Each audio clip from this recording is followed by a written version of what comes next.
The foreclosure notice trembles in weathered hands as the blizzard howls outside. A symphony of destruction matching the storm raging within. 5 generations of sweat and sacrifice reduced to black ink on white paper. 60 days until it all disappears. They say the land remembers. It remembers the families who bled for it, who starved during the Dust Bowl rather than abandon it, who passed it down like a sacred trust. Now corporations circle like vultures, waiting for good men to fall. When the gunshot echoes through the howling wind, it's not just another sound in the storm, it's the beginning of a war. A war most don't even realize is being fought across America's heartland, where family legacies are being systematically erased from the soil that bore them. Sometimes salvation arrives in strange forms. Sometimes the person you save is the one person who might save everything you love. And sometimes, the most dangerous truth is the one that's been hiding in plain sight all along. The foreclosure notice trembled in Jackson Hayes' weathered hands. The black ink stark against the white paper, despite the dim light of his kitchen. 60 days. After 5 generations of Hayes farmers who had survived the Dust Bowl, the Great Depression, and the farm crisis of the 1980s. It would be on his watch that the legacy ended. The irony wasn't lost on him. "Damn it," he muttered, tossing the paper onto the pile of bills that had accumulated on his oak table, a table his grandfather had crafted from trees harvested on this very land. He ran his calloused fingers through his salt and pepper hair, the premature gray a testament to the stress of the past 3 years. Outside, the Wisconsin winter howled its fury, the first major blizzard of the season arriving earlier than forecast. The weathered farmhouse creaked under the assault, but Jackson knew it would stand. It always had. Whether he'd still own it when spring planting season arrived was another matter entirely. His phone buzzed, a text from his daughter, Sarah at UW-Madison. "Dad, you okay with the storm? News says it's hitting Clearwater hard." Jackson managed a small smile. 20-year-old Sarah, worrying about him instead of the other way around. He'd raised her right, at least. "All good, kiddo. Batten down the hatches. Focus on your exams." He set the phone down and moved to the window. The snow was falling in thick sheets now, the barn barely visible through the white curtain. His small herd of cattle would be fine in the reinforced shelter he'd built 2 summers ago. The winter wheat was dormant under a protective layer of snow. The tractors and equipment were secured.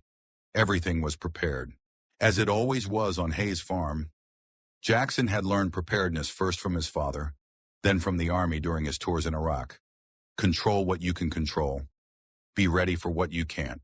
But no amount of preparation could counter the reality of 3 consecutive years of drought, followed by early frost that had decimated his corn crop, or the property tax increases that seemed specifically designed to pressure small farmers, or the market manipulation that kept grain prices artificially low while input costs soared. Jackson pulled on his heavy canvas barn coat and insulated boots. Storm or no storm, evening chores waited for no man. Just as he reached for the door, the crack of what sounded like a gunshot echoed through the howling wind. He froze. Hunting season was over, and no sane person would be out in this weather anyway.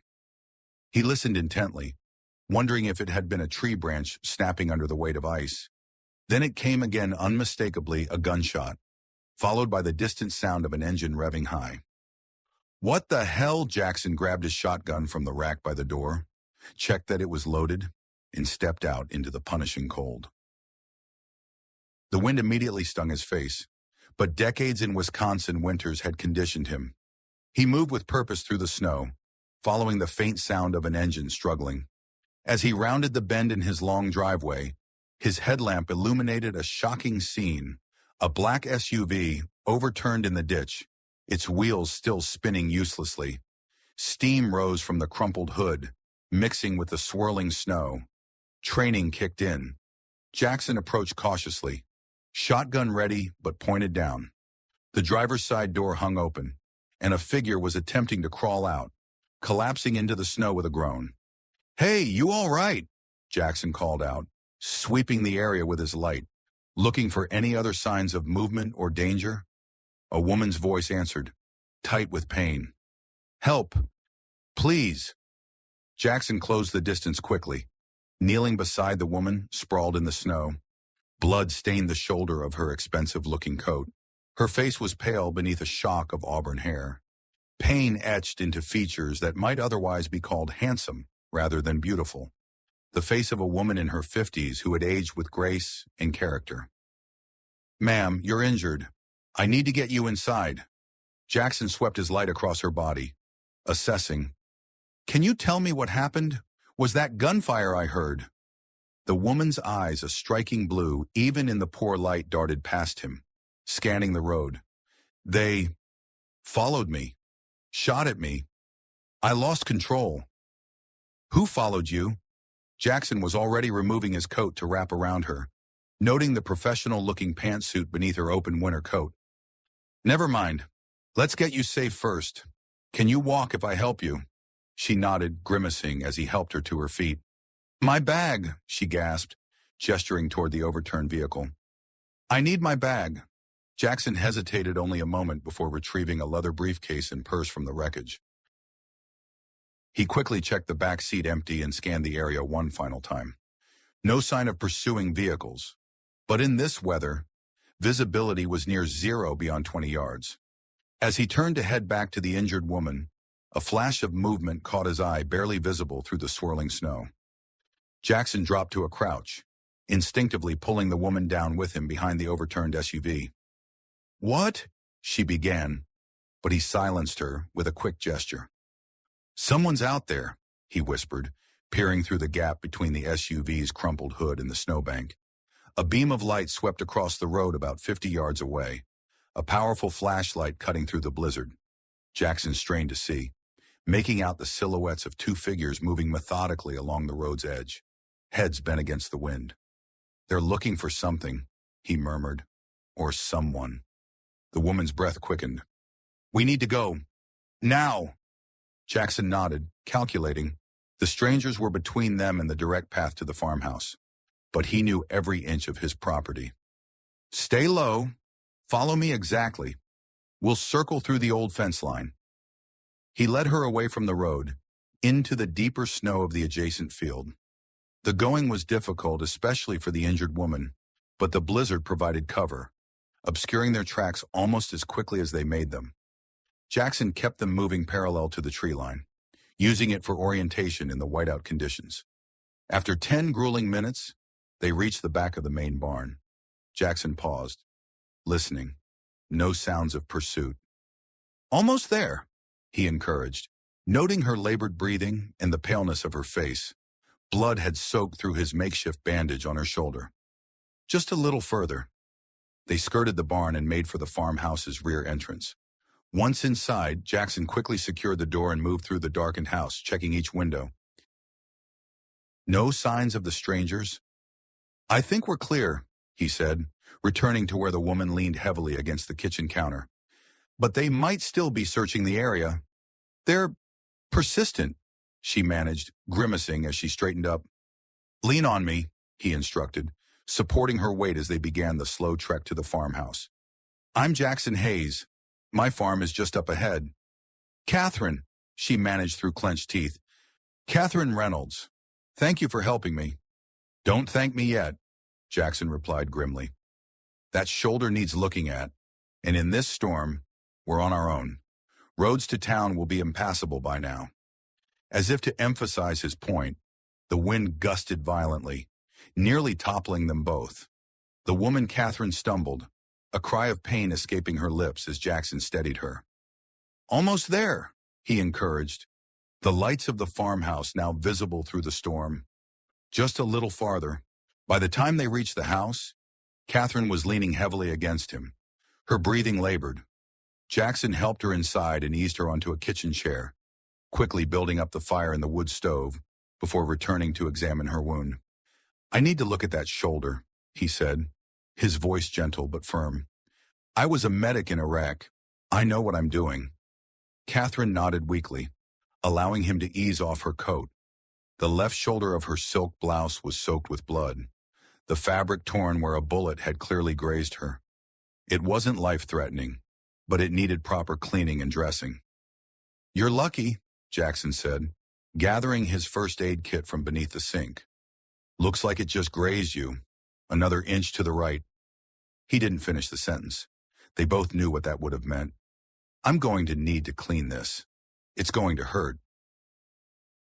He laid out supplies with the efficiency of someone who had treated far worse wounds under far worse conditions.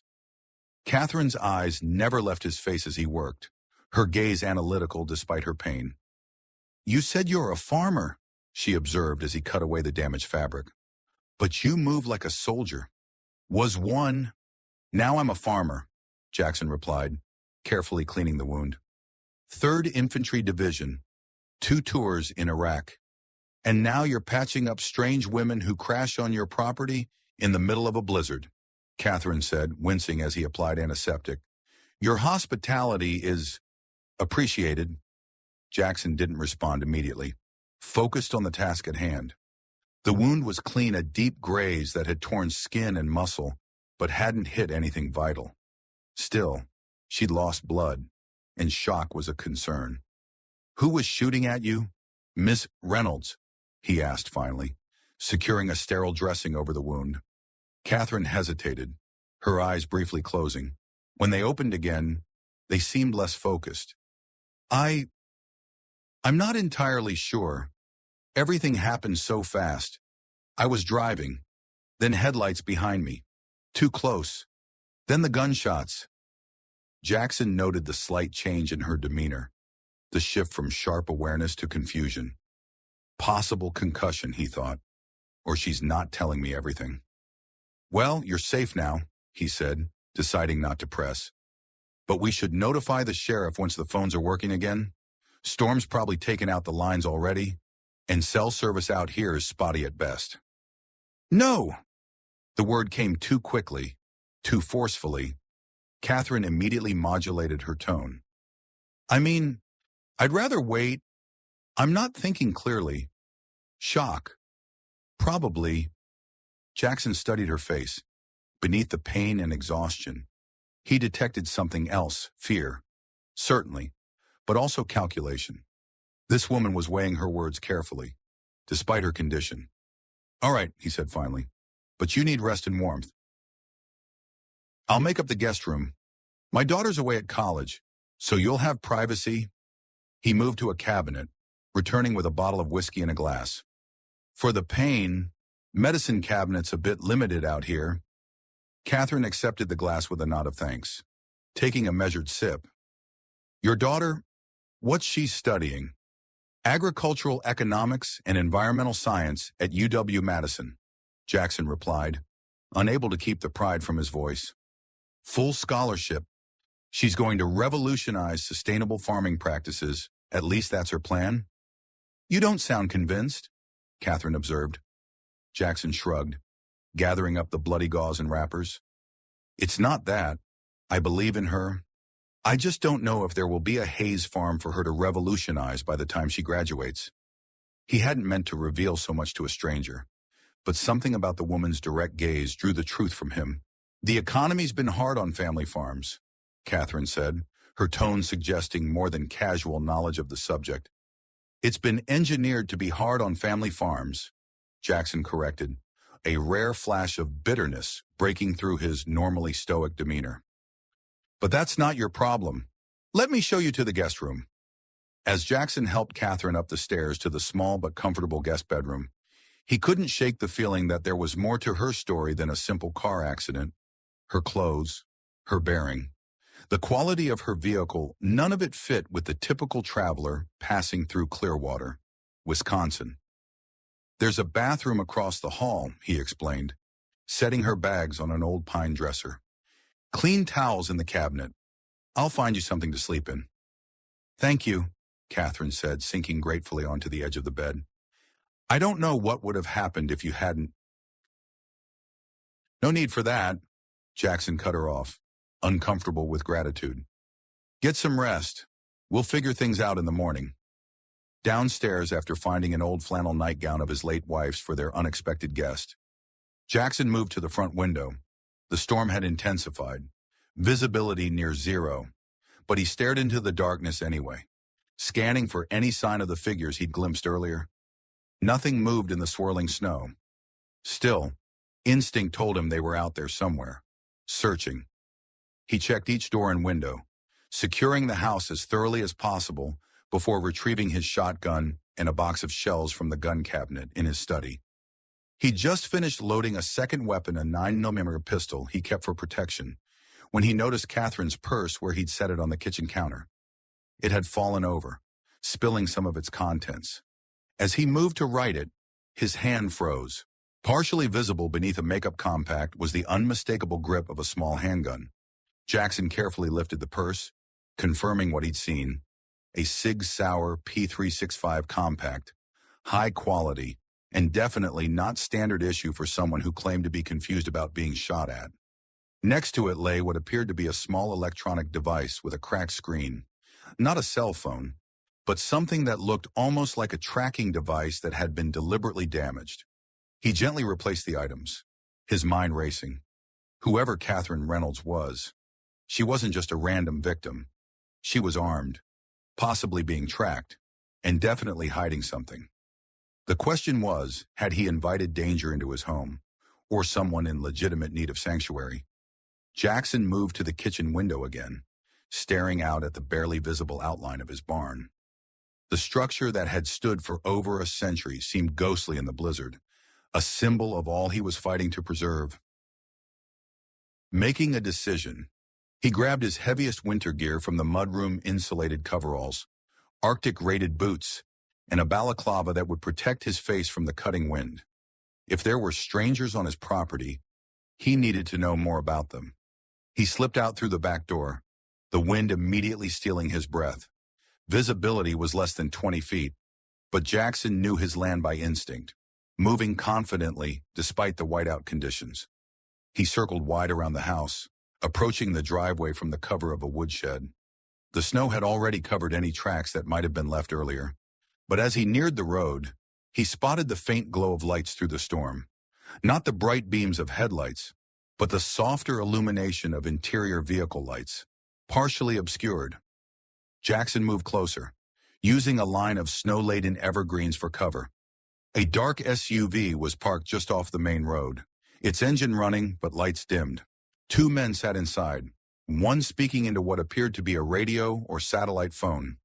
Military or paramilitary training recognized the sign's tactical positioning, communications equipment, the disciplined stillness of men on surveillance.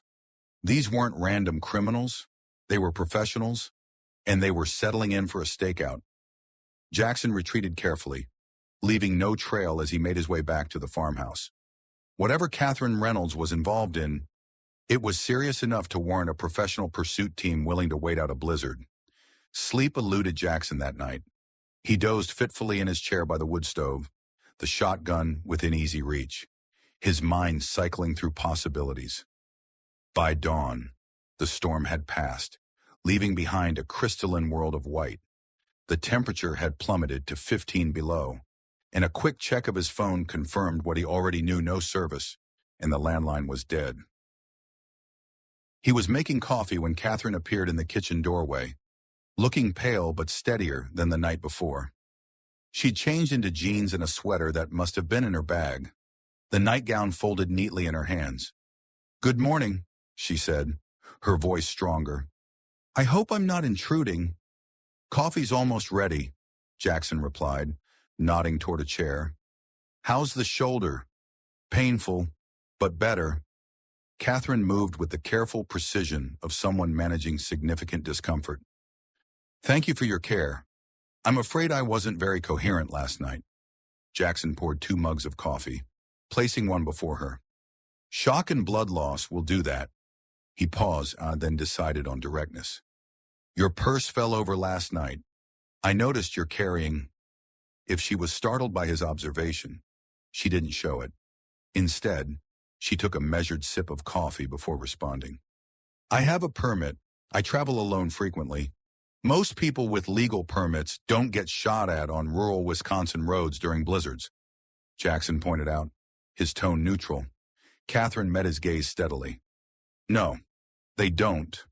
After a moment's consideration, she added, "I work as a consultant for agricultural policy groups. Sometimes that means making enemies of people with significant financial interests.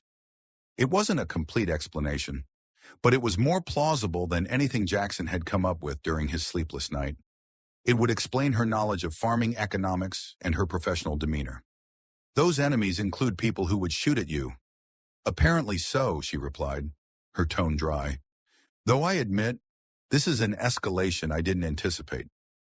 They're still out there, Jackson said quietly, watching her reaction carefully. 2 men in an SUV, parked just off the main road. They've been there all night. Catherine's composure slipped for just a moment, a flash of genuine alarm crossing her features before she controlled it. You went out in the blizzard.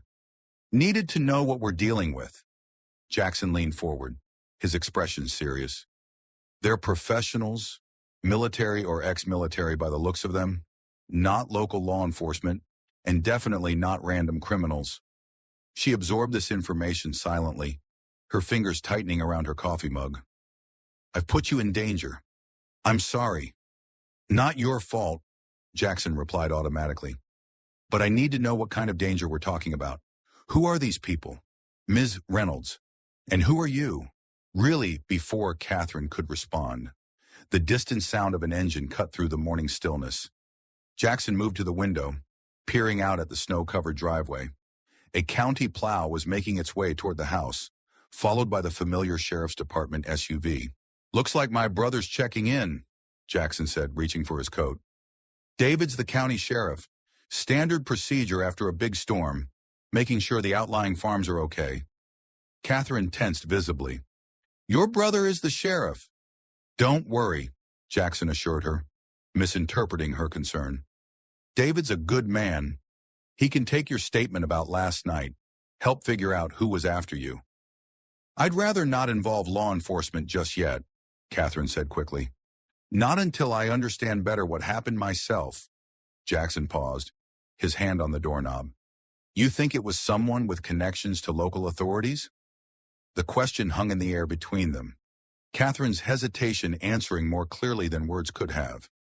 Look, Jackson said finally, I don't know what you're involved in, and maybe I don't want to know. But David's my brother. He's straight as they come.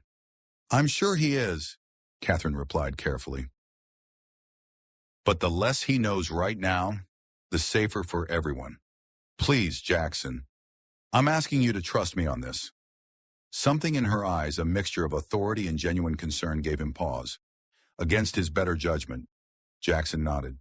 Fine, I'll tell him you're a friend who got caught in the storm, but we'll need a better story than that soon. This is a small town. People talk. Thank you, Catherine said, relief evident in her voice. I promise I'll explain more when I can. Jackson stepped out onto the porch as the vehicles pulled up. David Hayes emerged from the sheriff's SUV, tall and imposing in his winter uniform. The family resemblance evident despite his cleaner-cut appearance and the absence of the stress lines that marked his older brother's face. Jackie, he called, using the childhood nickname that only he still dared to use. Thought I'd find you buried in a snowdrift by now. Takes more than a little snow to cause trouble up here, Jackson replied, accepting his brother's brief embrace. Road's bad. County Road 8 is still closed, but Main Street's clear. Power's out in parts of town. David glanced past Jackson toward the house. Saw lights on. Figured you'd be fine with that generator Dad installed. Best investment he ever made, Jackson agreed. Coffee's hot if you want some. David stomped snow from his boots. Wouldn't say no. Jensen can finish the plow run without me for 15 minutes. As they entered the kitchen, David stopped short at the sight of Catherine, who had moved to stand by the window, coffee mug still in hand. Didn't know you had company, he said, surprise evident in his tone. Catherine got caught in the storm last night, Jackson explained, the partial truth coming easily. She was headed to Madison when the blizzard hit, offered her the guest room. David extended his hand. Sheriff David Hayes. Welcome to Clearwater, ma'am. Catherine Reynolds, she replied, shaking his hand. Your brother's hospitality saved me from a very uncomfortable night. David accepted the coffee Jackson offered, studying Catherine with the subtle assessment of a career law enforcement officer. Lucky for you, the motels in town filled up fast once the storm warnings went out. You visiting family in Madison. Consulting work, Catherine replied smoothly. I advise on agricultural policy issues. David's eyebrows rose. That's so anything that might help my big brother here keep this place going. The question, though asked lightly, carried the weight of shared concern. Jackson shot his brother a warning look. David. It's all right, Catherine interjected. Family farms are exactly the focus of my work. Actually, the challenges facing operations like yours are systemic and require policy-level solutions. Well, that's diplomatic, David commented, taking a sip of his coffee. Meanwhile, Great Land Consolidated made another offer on the Patterson place yesterday. Third farm this year they've acquired. Jackson's jaw tightened.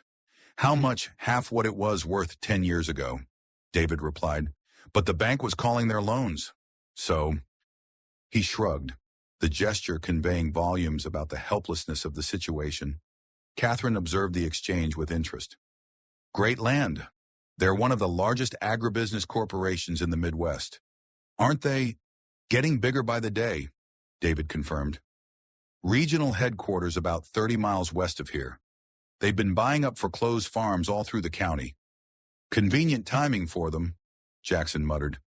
Drought hits, banks suddenly get impatient, property values drop, and Great Land swoops in. An uncomfortable silence followed, broken only when David's radio crackled with a message from dispatch. He responded quickly, then drained his coffee. Duty calls, accident on Highway 14. He turned to Catherine. Nice meeting you, Ms. Reynolds. If you need anything while you're in town, the sheriff's office is on Main Street. Can't miss it. As David moved toward the door, he paused, lowering his voice. By the way, Jack, there's an SUV parked just off your access road. New York plates. Occupants claim they're wildlife photographers. In a blizzard, his expression made it clear what he thought of that story. Jackson's eyes met his brother's, a silent communication passing between them. Thanks for the heads up. I'll have a deputy swing by later, David added. Just routine. Of course. After David departed, Jackson began preparing a simple breakfast, his movements efficient despite the turmoil of his thoughts. Catherine watched him from her seat at the table, her expression thoughtful. Your brother noticed them, she observed. He's observant. David doesn't miss much, Jackson agreed. Wildlife photographers. Huh. Not very creative, Catherine said with a thin smile. But it gives us some information.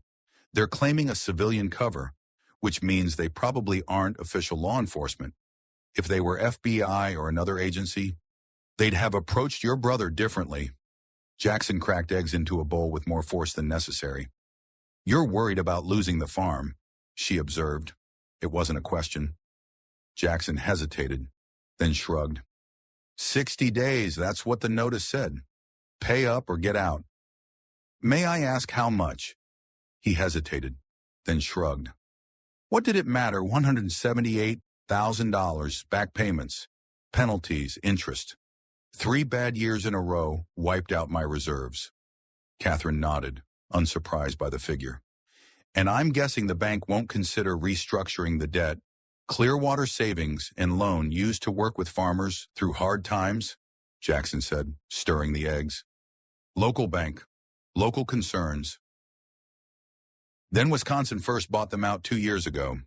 Now it's all about the quarterly reports. And as your brother mentioned, Great Land is waiting in the wings to buy at a discount, Catherine added, connecting the dots. It's happening all over the country. Jackson placed plates of eggs and toast on the table, his expression grim. 5 generations on this land. My great-great-grandfather built this house by hand. My daughter was born in that front room, and now some corporate boardroom in Chicago decides it's all just numbers on a spreadsheet. What will you do, fight? He said simply, taking a seat across from her. Till the last possible minute. I've got meetings with the bank manager and my attorney this week. Looking at options. They ate in silence for a few minutes, the ticking of the old kitchen clock the only sound. Finally, Catherine spoke again. I'd like to repay your kindness by helping with chores today. My shoulder's sore, but I'm not completely useless. Jackson raised an eyebrow. Agricultural policy consultant knows her way around a farm. A small smile touched Catherine's lips. I grew up on a cattle ranch in Nebraska. I know which end of a pitchfork to hold. In that case, Jackson said, returning her smile with a small one of his own, I won't turn down an extra pair of hands. After breakfast, Jackson found an old coat of Sarah's for Catherine to wear and led her out to the barn. The brilliant winter sun reflected blindingly off the snow. The temperature still well below freezing, but manageable without wind. As they walked, Jackson pointed out the boundaries of the 320-acre farm, the fields now dormant under their white blanket. Corn and soybeans on the north section, winter wheat on the east, started transitioning the south fields to organic 3 years ago, specialized vegetable crops for the Madison and Milwaukee markets. Diversification, Catherine noted approvingly. Smart move. Would be, if I could complete the certification process and build the necessary relationships with buyers, Jackson agreed. But that takes capital I don't have and time I'm running out of. As they approached the barn, Jackson noticed fresh tracks in the snow, not human footprints, but the distinctive pattern of snowmobile treads, circling behind the structure and then heading off toward the county road. Someone's been here, he said quietly, motioning for Catherine to stay behind him as he cautiously pushed open the barn door. Inside, nothing appeared disturbed at first glance. The dozen dairy cows shifted in their stalls, regarding the newcomers with placid curiosity. The 2 draft horses nickered softly from their pen. But as Jackson moved toward the back of the barn where he kept his tools and equipment, he noticed something amiss. The storage cabinet's been opened, he said, examining the lock that had been expertly picked rather than broken. They were looking for something specific. Catherine moved to his side, her expression grim. Or planting something. She scanned the barn with newfound wariness. We should check everything. They spent the next hour conducting a thorough inspection of the barn and outbuildings. Jackson found no obvious sabotage to his equipment, but several areas showed signs of having been search drawers slightly ajar, items minutely rearranged. They were thorough but careful, Catherine observed. Professionals wouldn't want you to know they'd been here. Too late for that, Jackson replied, pointing to the snowmobile tracks. They must have come during the night. Couldn't risk the vehicle being seen from the house. Catherine knelt to examine a small electronic device tucked behind a feed bin, a surveillance camera no larger than a matchbox, positioned to observe the barn's main entrance. They're watching us, she said quietly, leaving the device in place. Better not let them know we found it, Jackson nodded grimly. Let's finish the chores normally. Then we need to talk somewhere. They can't listen in. They completed the morning task with practiced efficiency, Catherine demonstrating genuine skill with the animals despite her injured shoulder. To any observer, they would appear to be simply tending to the farm's needs. When they finished, Jackson led her not back to the house but toward a small workshop attached to the machine shed. Once inside, he turned on a radio, tuning it to a country music station and raising the volume slightly. Old habit from my dad, he explained in a low voice. Can't be overheard with Waylon Jennings playing. Catherine smiled faintly. Smart man, your father. They're obviously watching the property, Jackson said, getting straight to the point, which means they're waiting for something or someone. Any ideas? Catherine considered this. They could be waiting for reinforcements or for me to lead them to something. Either way, we can't stay here indefinitely. And we can't leave with them watching every move, Jackson added. Not without them following. I need to contact someone, Catherine said after a moment's thought. There's a federal judge in Madison who can help, but I can't risk using a phone or email. Any communications from this property will be monitored. Jackson weighed their limited options. There's a back way off the property, an old logging trail that connects to the state forest. It's rough going, especially in this snow, but my ATV could handle it. They wouldn't be able to follow in their vehicles. And your brother's deputy will be patrolling nearby, Catherine added. That might give us a window of opportunity while they're lying low. It's risky, Jackson cautioned. If they spot us trying to leave, they'll assume I'm running or trying to reach whatever they think I'm after. Catherine finished. But it might be our only chance to get help without leading them directly to it. The plan began to take shape between them, using the deputy's patrol as a distraction. They would take the ATV through the back trails to the neighboring property owned by Jackson's longtime friend, Walter Koenig. From there, they could borrow Walter's truck and reach Madison without being tracked. We'll need supplies, Jackson said, mentally cataloging what they would require. And we should wait until dark. I need to gather some documentation from my briefcase, Catherine added. Papers that explain, well, everything. As they finalized the details, a new sound caught their attention, the distant rumble of another vehicle approaching the farm. They moved to the workshop window, watching as a sleek black sedan carefully navigated the snow-covered driveway. Great land, Jackson said grimly, recognizing the corporate logo on the vehicle's door. Right on cue, the sedan stopped, and two men emerged. Both wore expensive winter coats over business suits. The older man, gray-haired and distinguished, smiled broadly as Jackson approached. Mr. Hayes, glad we caught you at home. I'm Richard Vaughn, Regional Director for Great Land Consolidated. He gestured to his companion, a younger man with cold eyes that contrasted with his polite smile.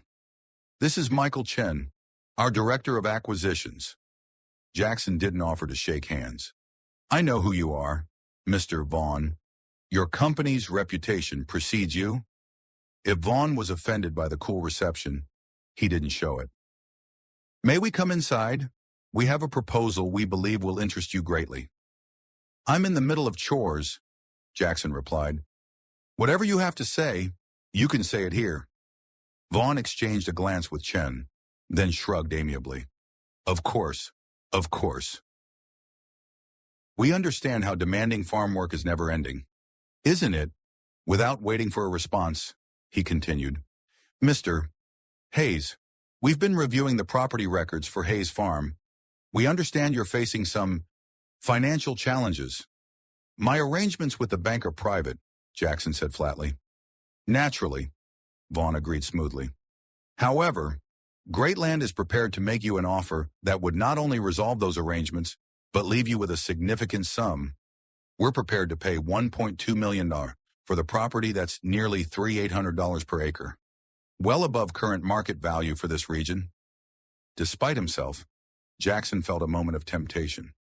The figure was indeed above market, and would clear his debts with enough left over to start fresh somewhere else. But somewhere else wouldn't be the land his ancestors had worked, the soil that held 5 generations of his family's sweat and blood. Not interested, he said firmly. Chen spoke for the first time, his voice precise and cold. Mr. Hayes, perhaps you don't understand the situation. Wisconsin First Bank is not going to extend your loan again. The foreclosure process has already begun. How would you know that? Jackson demanded, anger flaring. Those proceedings aren't public record yet. Vaughn raised a placating hand. We have good relationships with many financial institutions. Information flows freely among business partners. In other words, the bank is feeding you information about vulnerable farmers, Jackson translated, disgust evident in his tone. We prefer to think of it as identifying mutually beneficial opportunities, Vaughn replied, his smile never wavering. Our offer is generous, Mr. Hayes, but it has an expiration date. After foreclosure begins formally, the value proposition changes significantly. Jackson took a step closer to the men, his size and military bearing suddenly more apparent. Let me be clear. This land is not for sale, not to you, not to anyone. Now I suggest you leave before you get those fancy shoes any dirtier. Chen's expression hardened, but Vaughn maintained his corporate affability. Here's my card, Mr. Hayes. When you reconsider, and you will give me a call. He placed a business card on the hood of their car. We'll be in touch. As the sedan retreated down the driveway, Jackson remained standing in the snow, his hands clenched into fists at his sides. He didn't turn when he heard Catherine approach from behind. They knew about the foreclosure notice before it was public, he said, his voice tight with controlled anger. The bank is working with them. It's a common tactic, Catherine confirmed. Financial institutions partnering with large agribusiness corporations to consolidate land holdings. It's happening across the country. Jackson finally turned to face her. Those men, did they look familiar to you at all? Catherine hesitated, studying the retreating vehicle. No, but that doesn't mean they're not connected to what happened last night. Great Land has significant resources and influence. What exactly are you investigating? Ms. Reynolds, Jackson asked directly. And don't tell me it's just general agricultural policy. Before she could answer, Jackson's phone buzzed in his pocket, the first sign that cell service had been restored. He glanced at the screen, his expression shifting from suspicion to concern. It's the church, he said. Emergency meeting of the Clearwater Farmers Association tonight. Apparently, Wisconsin First is accelerating foreclosure proceedings on 6 more farms in the county. Catherine's expression turned grim.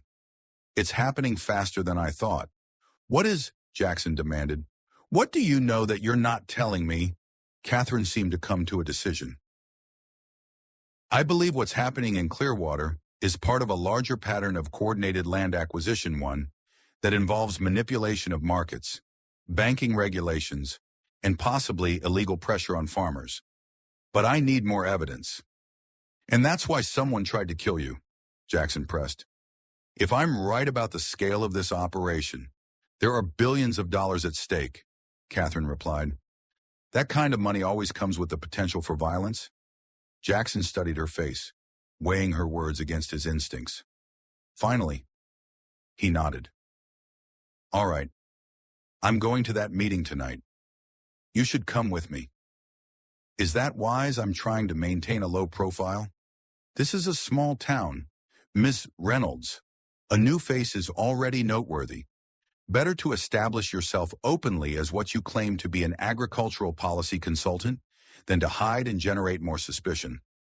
Catherine considered this, then nodded. You're right, and I might learn something valuable. Just one condition, Jackson added. No more partial truths. If we're walking into something dangerous, I need to know exactly what I'm dealing with. That's fair, Catherine agreed.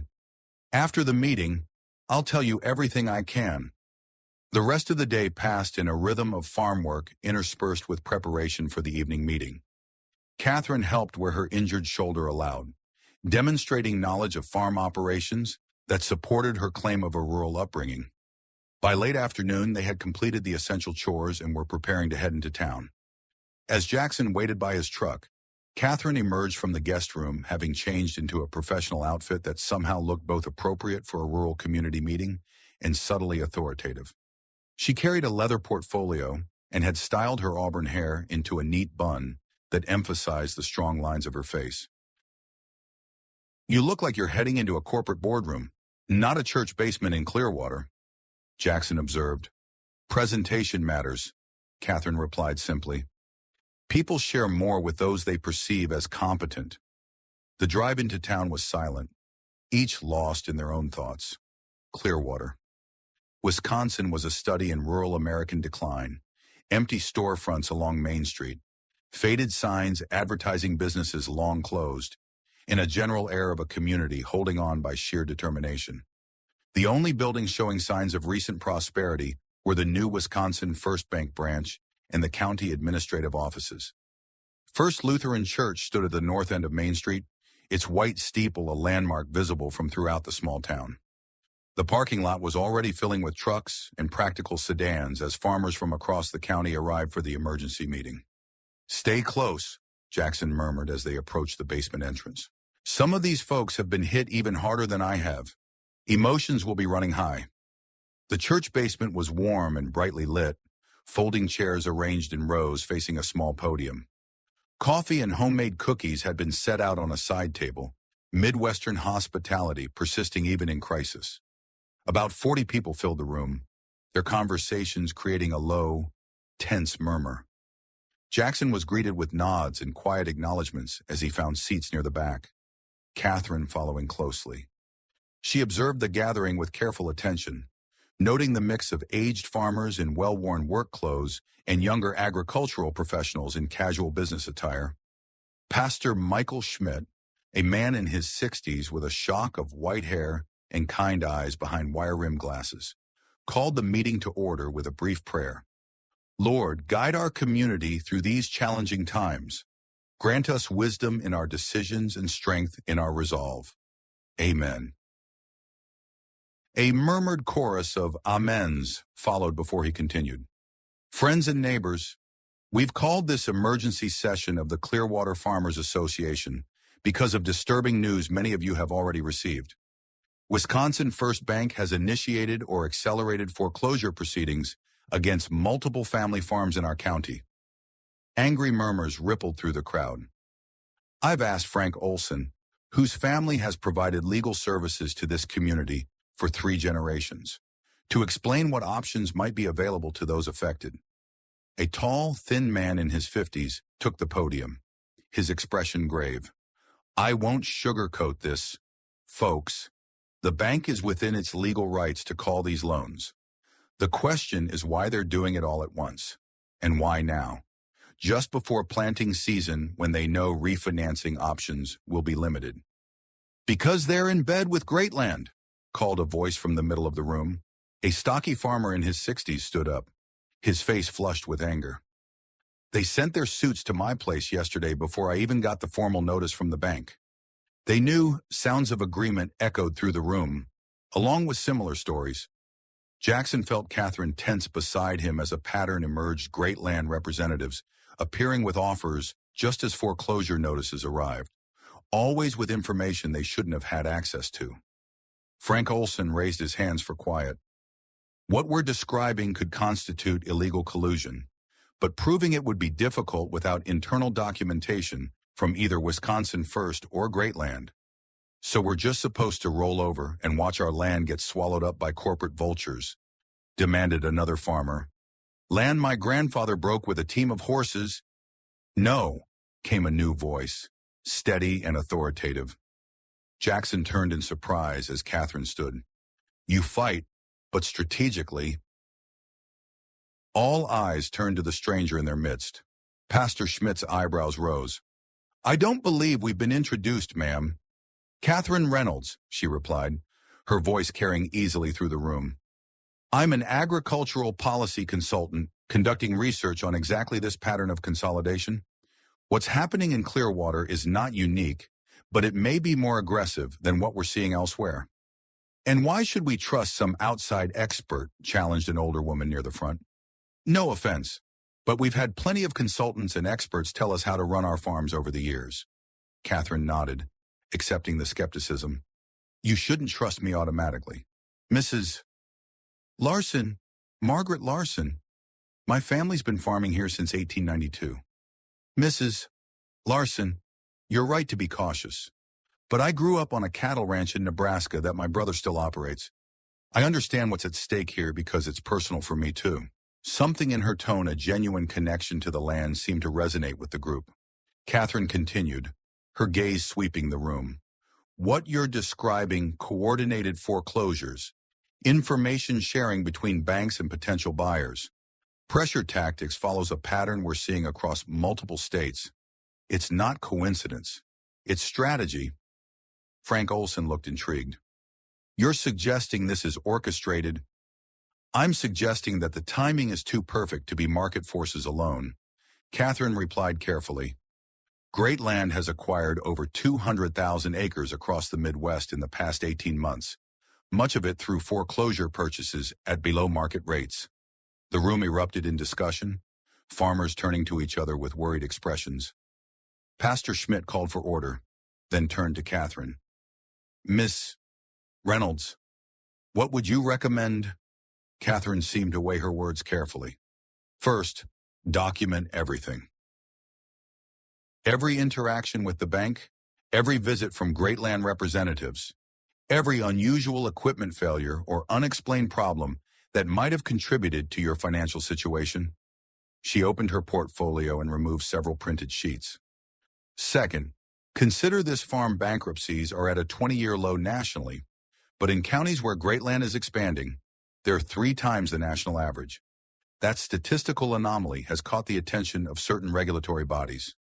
Jackson watched as Catherine seamlessly established herself as a knowledgeable ally to the community, providing information and suggestions without overstepping.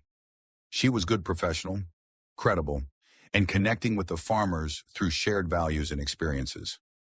As the meeting continued, various farmers shared their situations, legal options were discussed, and a committee was formed to coordinate responses. Throughout, Catherine contributed insights that demonstrated deep knowledge of both agricultural economics and the specific challenges facing family farms.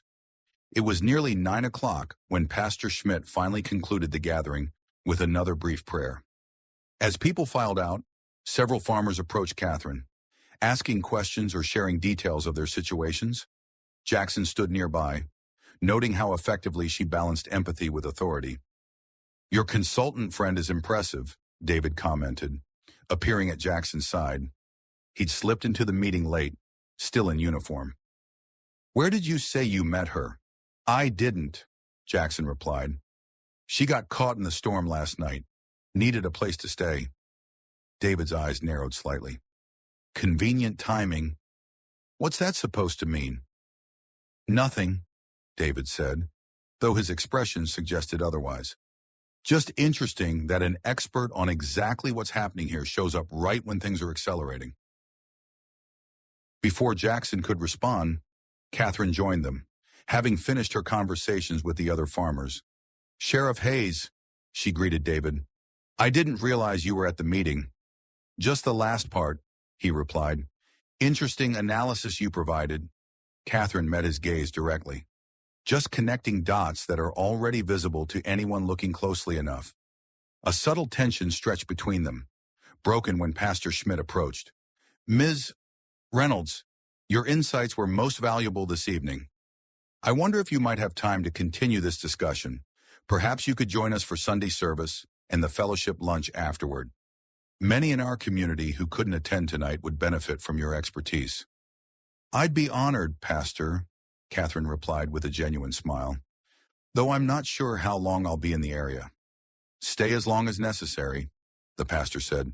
"We need all the help we can get." As they drove back to the farm through the clear, cold night, Jackson finally broke the silence. "You handled yourself well in there. Those farmers don't trust outsiders easily."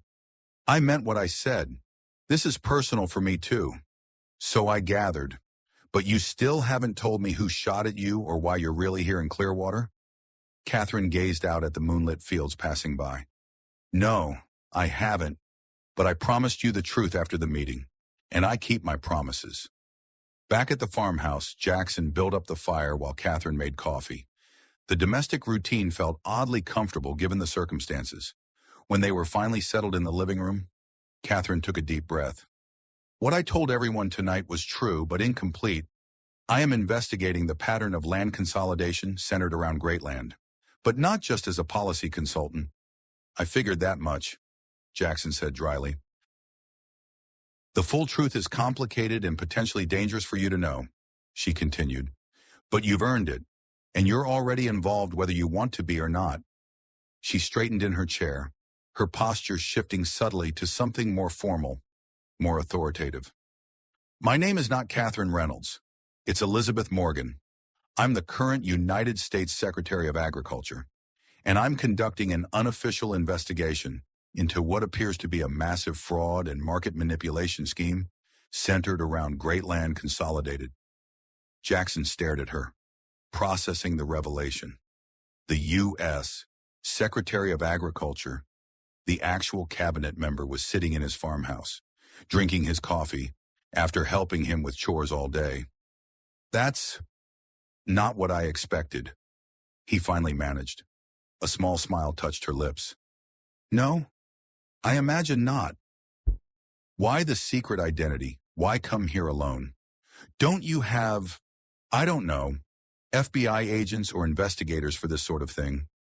"Normally, Yes, Elizabeth, not Catherine, acknowledged. But there's evidence suggesting corruption within multiple agencies that would normally handle this investigation. Information has been leaking, witnesses have been intimidated, and key evidence has disappeared from official channels. She leaned forward, her expression intense. When 3 separate whistleblowers contacted my office with similar allegations about Greatland's operations, and then all 3 recanted within a week, one after a suspicious car accident, I knew something was very wrong. So you went off the grid, Jackson surmised. Became Catherine Reynolds to investigate personally. It wasn't my first choice, she admitted, but when I began asking questions through official channels, I hit walls everywhere. Someone is protecting Greatland. Someone with significant influence in Washington.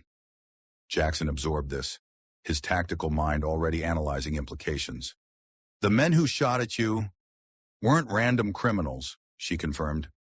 I believe they were sent to stop me from reaching a particular location, a warehouse facility about 30 miles west of here, that officially belongs to a Greatland subsidiary called Midwest Storage Solutions.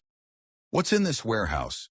According to my informant, documentation of illegal market manipulation records of artificially depressed commodity prices in targeted regions, coordinated loan denials, and evidence of bribes to local officials to change zoning or deny permits to certain farmers.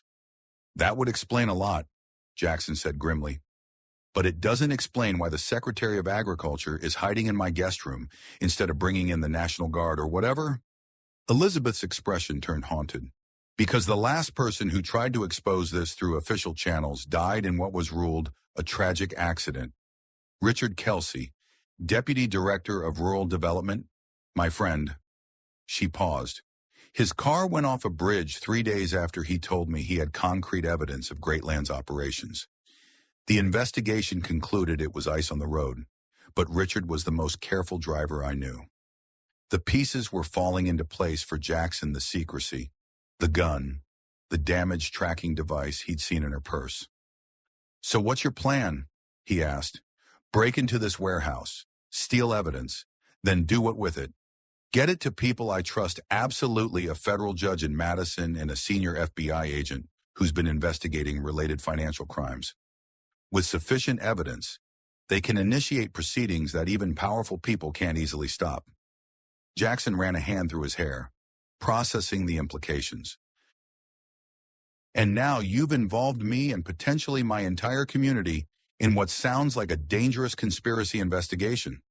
I never intended to involve anyone, Elizabeth said, regret evident in her voice. I was on my way to scout the warehouse location when they found me. I don't know how I was being incredibly careful. You said they're powerful, Jackson pointed out. Powerful people have resources. A comfortable silence fell between them as each considered the situation. Finally, Jackson spoke again. Why Clearwater? Why not investigate Greatland operations somewhere else? Because the pattern is most advanced here, Elizabeth explained. Your county has seen the highest concentration of Greatland acquisitions in the shortest time frame. Whatever they're doing, this is where they're doing it most aggressively. This is where the evidence will be strongest.